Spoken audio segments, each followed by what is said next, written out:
ఇక డీటెయిల్స్ చూస్తే గుంటూరు జిల్లా తాడేపల్లి పోలీస్ స్టేషన్ కు గంజాయి గ్యాంగ్ లీడర్ భరత్ బాత్తులు క్యూ కడుతున్నారు.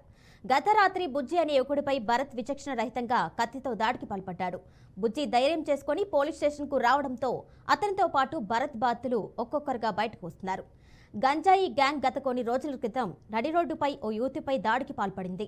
యువతి పీకపై కాలుతో తొక్కారు. తాను పోలీసులకు ఫిర్యాదు చేసినా పట్టించుకోలేదని యువత ఆవేదన వ్యక్తం చేసింది.